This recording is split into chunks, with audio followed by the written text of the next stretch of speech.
Hello and welcome to Dialogue. It's been a week since Dingri County in Xizang Autonomous Region was hit by a 6.8 magnitude earthquake on January 7th.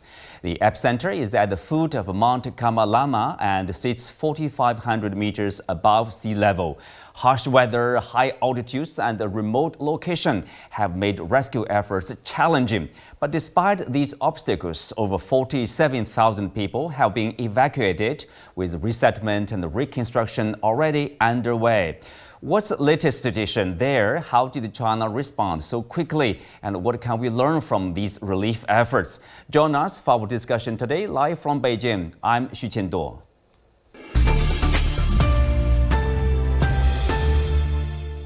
Joining us for today's show are Professor John Gong from the University of International Business and Economics, Professor Han Hong from the University of Electronic Science and Technology of China in Chengdu, and David Ferguson, Honorary Chief for Foreign Languages Press. And on the phone, we have Dr. Trinley Wangmo from Tibet University in Lhasa. Well, let's first go live to our reporter on the ground, Keerqinfu in Dingri. Hello, Kerr. We understand there were several aftershocks in the past 24 hours. So can you share with us what you've witnessed, experienced on the ground?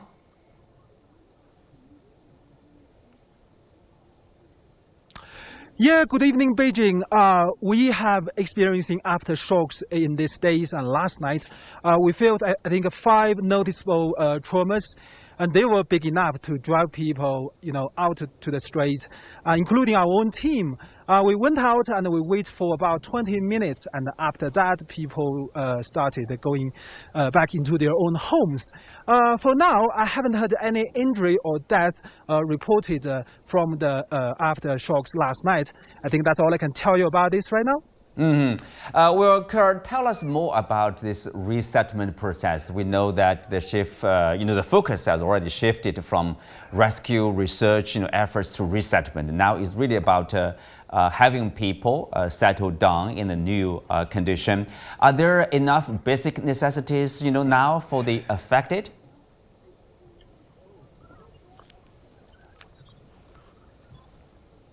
Yeah, right. By the time I arrived here last Saturday, all the affected villages had been resettled in temporary tents with food, water, heating all provided for. And about 3 days ago, they began gradually moving out of these tents into the newly built prefabricated houses, which were constructed in an incredible speed. And, in the villages I have visited these days, I didn't see any shortage of needed supplies. Here, I also want to share you about the psychological support, because yesterday I met a team from Red Cross Society of the Sichuan province who are directly involved in this kind of care.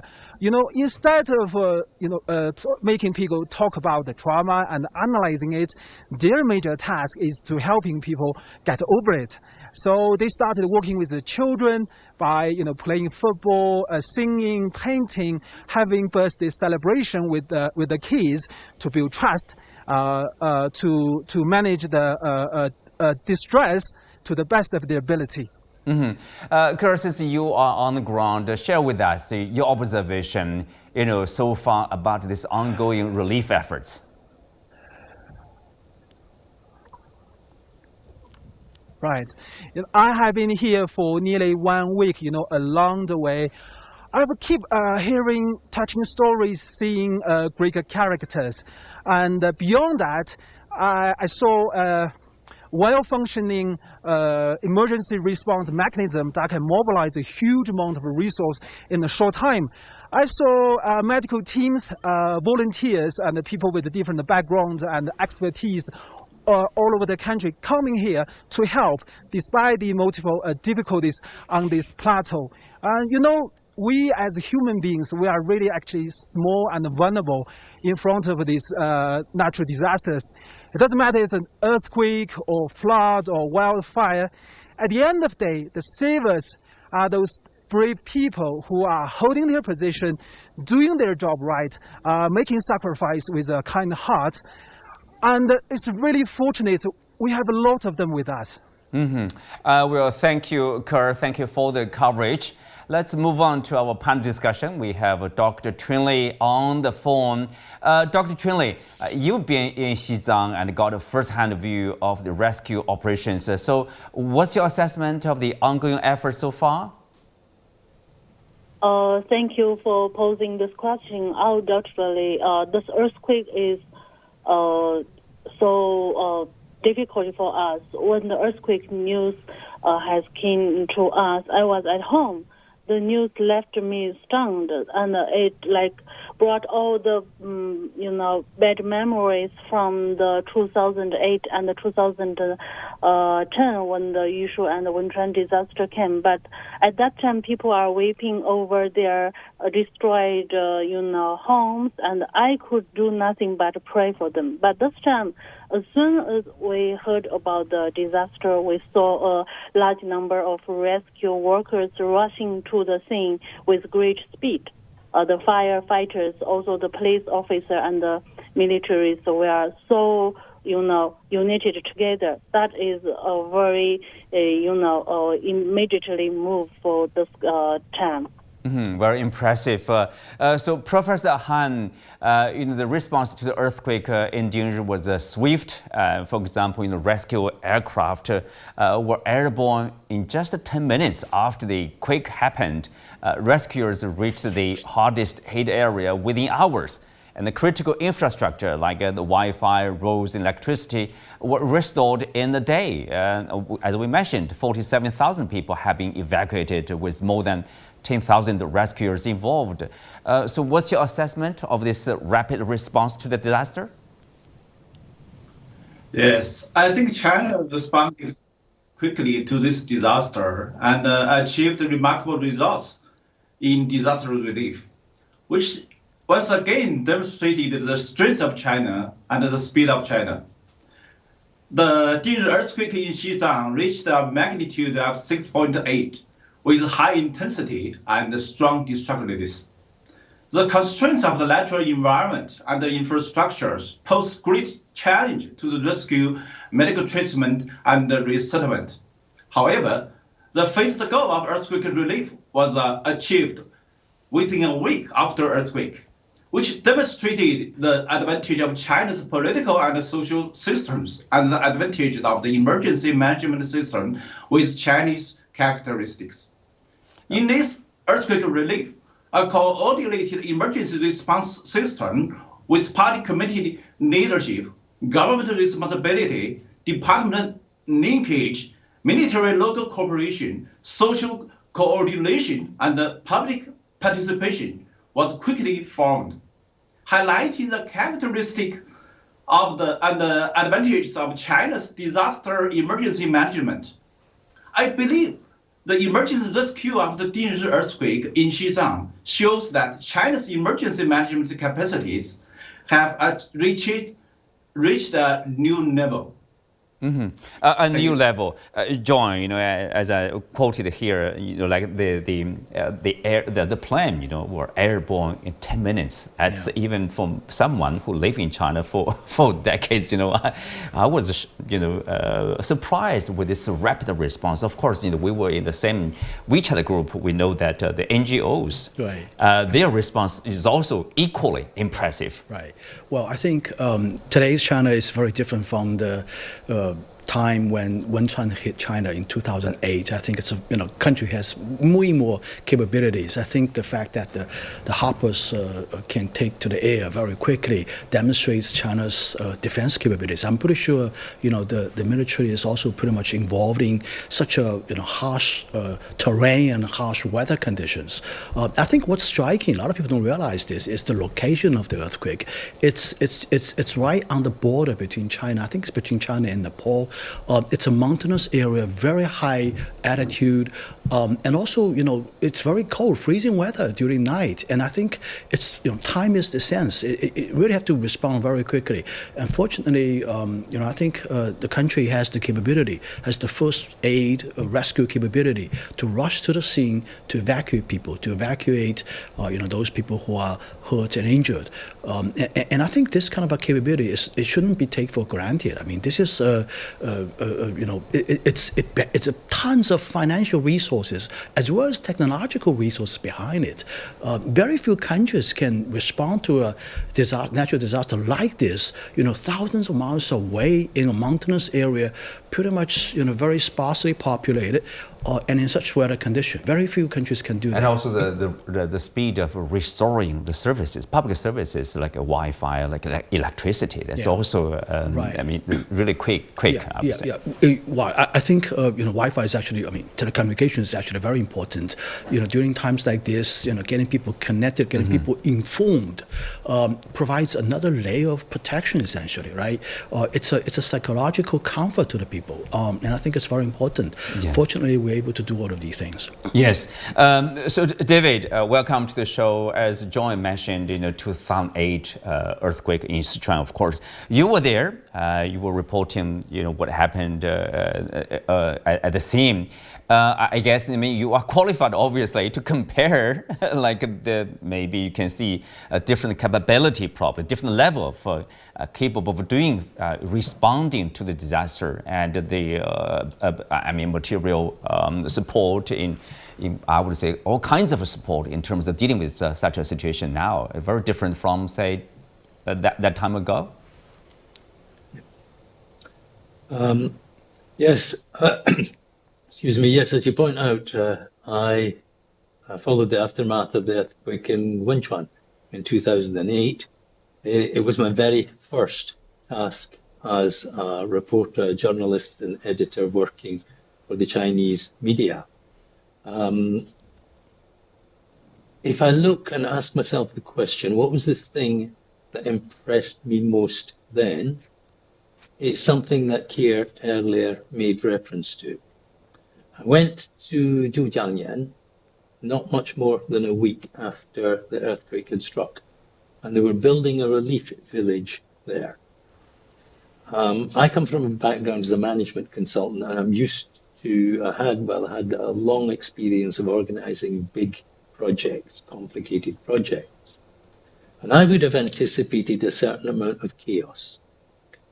People, workers in one place, materials and equipment in another, victims and refugees somewhere else, and people desperately trying to manage the logistics of bringing them together. And what I actually experienced was completely the opposite. By the time I got to Zhujiangyan, as I say, little more than a week after the earthquake, the workers had already built 200 dwellings.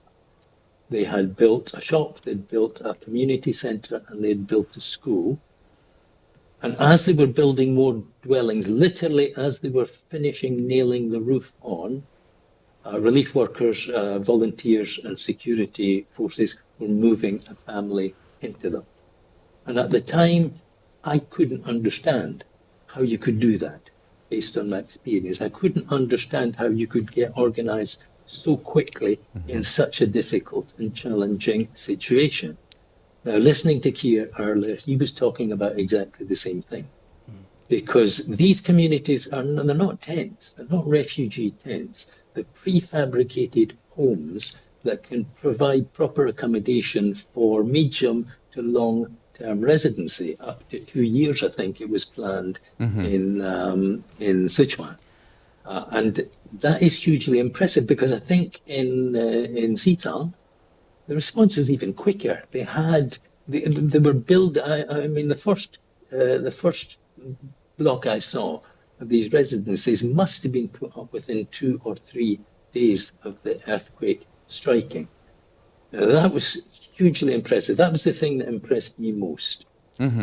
David, compared with 2008 Sichuan earthquake this time around, in terms of, say, this speed, as you mentioned, equally faster, or if not faster, and also in terms of, quote unquote, the combat readiness.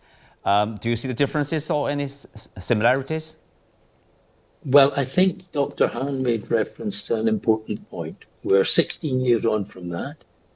Clearly, a lot of work has gone into increasing and improving the response.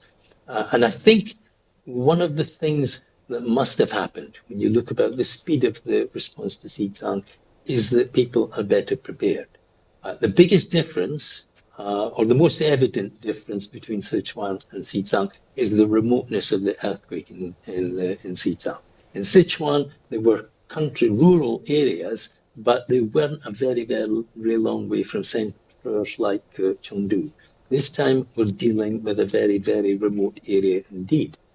And what seems to me to have happened is that people have plans in place, not just training emergency workers, but plans that mean, for example, that each authority at the grassroots, the party, the local party, and the local village and township committees have done things like identifying the exact place where they will place a relief village should it happen to them. They already know where they're going to put it. They already have plans in place to evacuate people. They've got the logistics planned. And the speed of the response, not just the immediate response, not just that planes off the ground in 10 minutes, but the ability to get things moving, to get things built, and to get people there tells me that the plans are in place and they're being worked out properly right at the grassroots, where people know exactly what the situation is and they know what needs to be done. And I think that's probably the big step forward that's been taken. Mm-hmm. Both, I mean, for the immediate near term, but also long term and so practical in the sense. Dr. Trinley, as an expert in ecology and the law, is there anything to be done to improve the ecological environment in Xizang, so to reduce future risks to the environment or animal habitats? Yeah. Okay. So, in the Tibet University, we have a group focused on the environmental law, basically, based on the Xizang area. So, I think the most important thing is that now the government have set a legal system to, protect the environment. But the most important thing is to strictly strengthen and supervision this law. That will help the environment protection goes well. But also there is another, related to Dingri area. There is the Jomoloma Nature Reserve.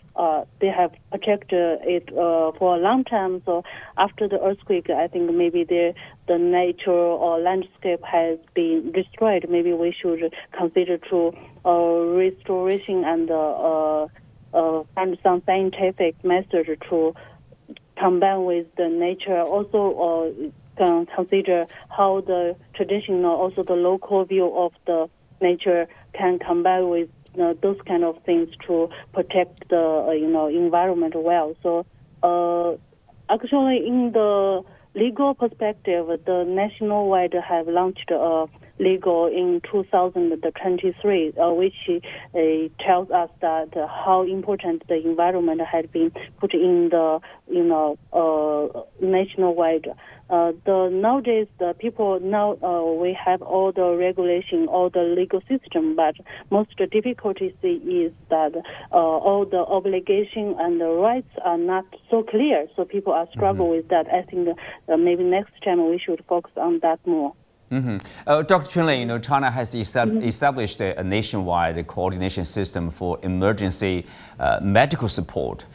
Top medical teams from across the country have been dispatched to Xizang to treat the critical injured after the quake. So what's your assessment of these emergency healthcare efforts? Actually, it's very important because both in physical and mentally, people suffer from the disaster, injured, not just from the outside look. So the professional medical support will give them the power, think that, we are not alone. We have all the support from all the countries.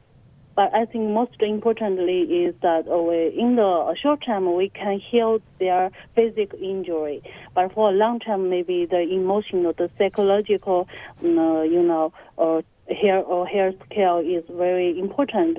I saw a officer from Lhasa area who is a volunteer. Go to Dingri and ask people how they feel, just to comfort them, tell them you are not alone, you are with us, you are with our country. So I think all those kind of support from outside or inside, that will help people to heal more quickly. Yeah.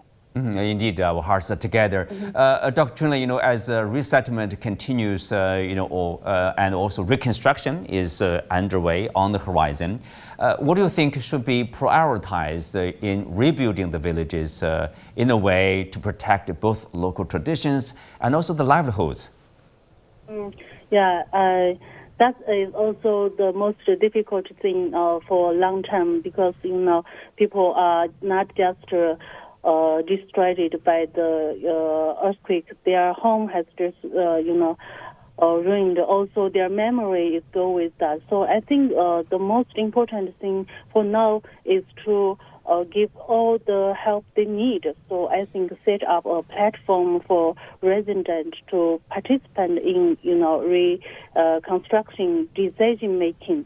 Listen to them what they need, and listen to them opinions, because they know what they used to do. If we need to build a new house for them, what kind of house they need, which location they want to we build. So all those kind of decision make should listen to the survivors. I think that is the most important one. Also, like the heritage in Dingri area also has a long history, not just the landscape. They have all the old buildings. I think now at this moment we should document them, video them, and if we need to reconstruction them, we have something to look at them, and so that will be more better to reserve the memory from those buildings. So I think from the village or the community, we need to know what they need and what kind of life they used to live or what they hope to live. Yeah. A very important point here for respecting, obviously, the will of the villagers, residents there. And Professor Ham, from your point of view, what are the challenges, in reconstruction, resettlement of this region, and what measures may be taken in terms of preparedness, for future, similar situation challenges? Yes. There are many challenges in the post-earthquake reconstruction stage. First, I think the high altitude and extreme climates. In the cold environment of the plateau, the construction conditions are difficult and the work efficiency will be affected. At the same time, the long-term low temperature in winter also poses a severe test for building materials transportation, construction quality, and resettlement of victims. Second, I think the weak transportation and infrastructure will affect the progress and efficiency of reconstruction work, and will also bring inconvenience to the lives of the victims. Third, it needs a lot of capital investment and technical support. The fourth, I think, is necessary to strengthen social psychological assistance and reconstruction to help people in disaster areas get out of their psychological shadows as soon as possible and return to normal life. The last one is that we should still pay attention to the risk of secondary disasters, such as landslides and the collapse after the earthquake, and need to deal with the possible secondary disasters. Yeah, I think those issues we should pay attention to. Yeah, as Dr. Trinley. Yeah. Yeah, as Dr. Trinley has said, of course, you want to rebuild this region in a way, to follow the tradition, in a way to protect this their livelihoods and the traditions, the cultures of the people, and of course, you also want to probably enhance the capability of the buildings in terms of dealing with future risks, future challenges. So that's sort of like a combination. On one hand, modern technology. On the other hand, the protection of the traditions. Actually, I think there is no contradiction between protecting tradition and rebuilding a home in post-disaster reconstruction. In the post-disaster reconstruction of Wenchuan earthquake in 2008, many Qiang nationalities' traditional endangered buildings, such as watchtowers, have been well restored and rebuilt. So on the one hand, people's living conditions have been improved. On the other hand, it can promoted the development of local tourism. So therefore, in post-disaster reconstruction, we can also turn crisis into opportunity. Mm-hmm. Well, so crisis into opportunities.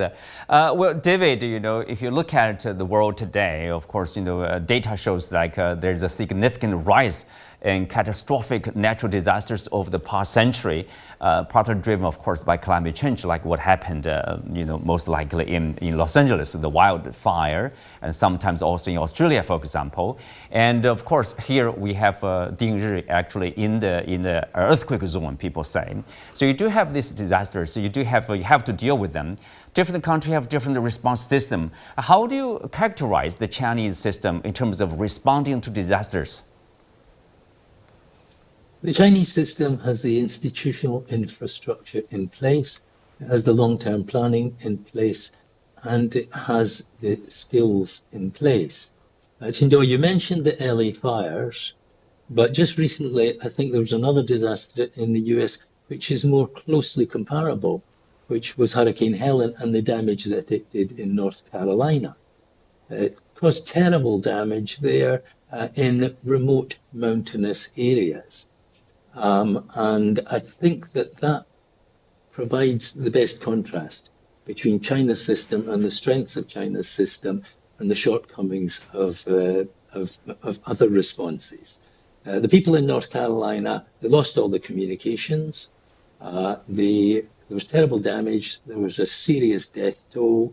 The authorities' response was piecemeal and patchwork, and people felt literally like they had been abandoned. The long-term prospects for reconstruction are totally different in the two places. I mean, Professor Trinley and Dr. Trinley and Dr. Han have both spoken about the rebuilding of communities. And in China, the government and the authorities will take the responsibility for that. It is their job to recreate these communities, and I think recreating communities is the most important long-term response. Give people their homes back, give them their communities back in the locations where they lived, surrounded by their friends and families. Right. In the US, that is not going to happen, Chengdu. It's not going to happen because they don't have the means to do it, they don't have the skills to do it, and they don't have the long-term ability, to do the long-term. Let me have John here briefly. John, do you agree with David? That's the strength of the Chinese system. This, let's say, its strength to deal with disasters. Absolutely. No, here in China, I think what's different is that the government has the capability to mobilize resources and coordinate resources, and I think that's very important. This is something in the United States is quite difficult to do. And also, I want to add a note about reconstruction. I think one thing that we should do is just enforce the building code. We need to have a building code, particularly for those areas prone to earthquakes. It's something not that complicated, in terms of adding more rebars, for example, adding some more concrete, right? So, I think this is something we should learn from the US. And in California, for example, they have a building code that is particularly designed for the earthquake region.